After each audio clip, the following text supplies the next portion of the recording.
Chers amis, bon dimanche, troisième dimanche du temps ordinaire. Et le pape François, il y a quelques années, en 2019, a institué ce dimanche, dimanche de la parole de Dieu. Pourquoi faire, puisque chaque dimanche est dimanche de la parole de Dieu? Bien, sans doute, en Église, avons-nous cru bon que parfois, c'est nécessaire de s'arrêter pour souligner quelque chose en particulier, afin de pouvoir l'intégrer ensuite tout le long du chemin.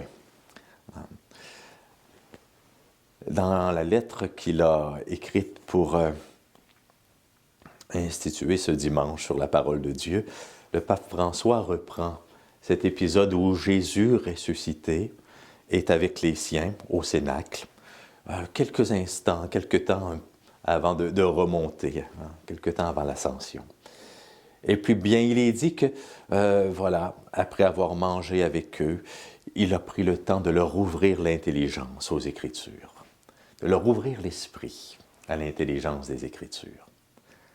C'est le but de ce dimanche où nous voulons mettre une emphase particulière sur le don de la parole de Dieu, sur la grâce extraordinaire. Nous avons un Dieu qui parle, un Dieu qui désire entrer en relation, un Dieu qui s'adresse à nous.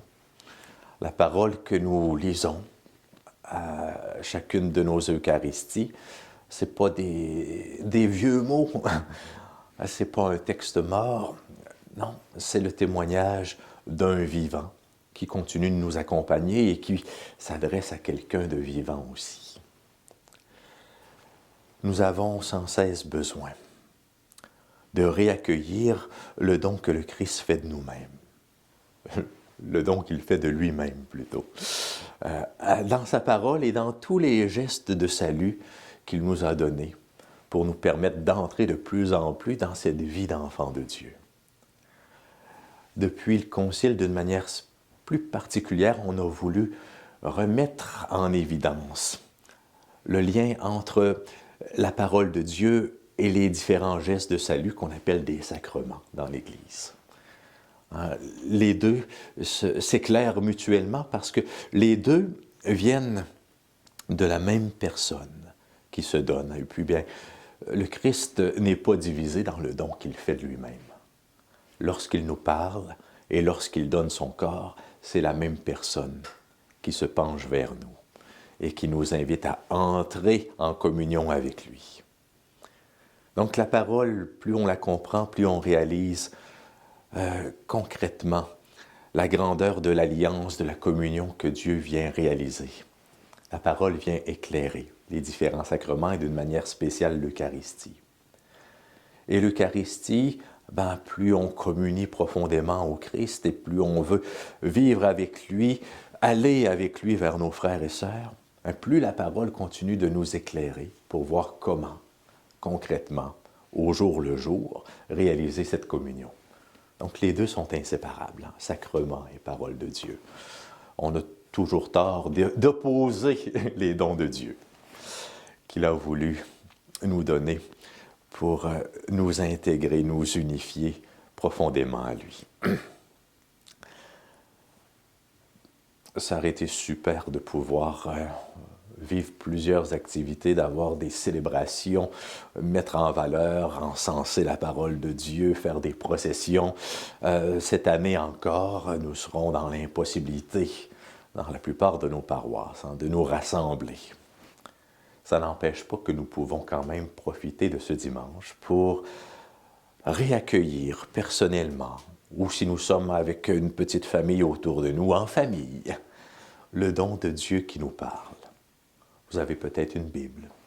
Pourquoi ne pas l'ouvrir ensemble et puis prendre le temps de lire une page d'Évangile, de nous partager l'un l'autre, bien, comment ça résonne en nous? Qu'est-ce que ça nous dit?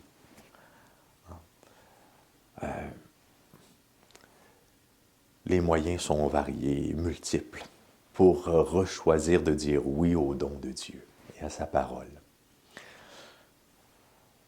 Je vous en partage deux. J'essaie personnellement chaque jour de prendre quelques instants pour écouter l'Évangile du jour et puis le laisser parler à mon cœur. Ça prend à peu près 5 à 10 minutes. C'est pas long, mais ça éclaire ma journée. Et puis, bien, il y a différentes applications, différents outils qui nous permettent de le faire. Vous pourrez trouver facilement sur Internet, là, l'Évangile de chaque jour. Un autre geste qui peut nous aider à travers ce dimanche à déployer le don de la parole pour tout le reste de l'année, que ce ne soit pas juste une résolution du premier de l'an qu'on abandonne bientôt, mais non, vraiment l'accueil d'un don qu'on veut déballer ensuite longtemps. Ben, lorsque nous avons l'occasion de vivre l'Eucharistie ou de l'écouter à travers différents médias sociaux, à la télévision, c'est super lorsqu'on peut, quelques jours auparavant, prendre le temps de lire les paroles qui seront alors prononcées. De telle sorte que lorsque on arrive dans la célébration, eh bien, ça passe pas dans une oreille puis ça sort dans l'autre. Non, la parole est déjà commencée, un peu comme la pluie qui pénètre la terre. Elle a déjà commencé à travailler mon cœur. Et quand je la réentends en Église, eh bien, il y a une force qu'elle porte, d'autant plus grande que je me suis préparé à l'écouter. J'ai déjà commencé à l'accueillir, à prier avec. Donc voilà, deux petites manières, deux façons très simples, qui ne demandent pas beaucoup de temps, mais qui font la différence si on y est fidèle. Nos célébrations de chaque dimanche. Prendre le temps dans la semaine qui précède ce dimanche de prier avec les paroles qui seront lues. Et puis bien, chaque jour, trouver 5 minutes pour ouvrir notre Bible et puis accueillir quelques lignes d'Évangile, en demandant toujours au Seigneur, bien, voilà, qu'est-ce que tu voudrais me partager, qu'est-ce que tu voudrais me dire à travers ça? Parce qu'on se souvient, c'est quelqu'un de vivant qui s'adresse à une personne vivante.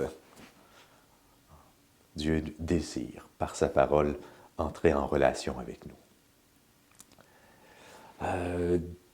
Petite annonce pour ceux et celles qui le souhaitent. Ce soir, donc, il y aura possibilité au diocèse d'Amos de vivre un temps de rencontre autour de la parole de Dieu qui sera animé d'une manière virtuelle, mais bon, ça va être quand même bien vécu par l'abbé Raymond Martel. Donc, ça sera par Zoom, c'est à 19h. Si vous voulez participer, vous aurez possibilité de trouver le lien sur le site diocésain ou dans les différents médias qu'emploie la pastorale jeunesse du diocèse.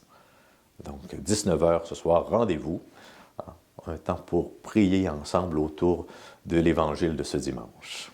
Donc, vous êtes bienvenus. Je termine en demandant au Seigneur que, dans sa bénédiction, il nous permette de comprendre de plus en plus profondément, qu'il vienne ouvrir notre esprit à l'intelligence des Écritures et qu'il nous en fasse vivre. Au nom du Père, du Fils et du Saint-Esprit. Amen.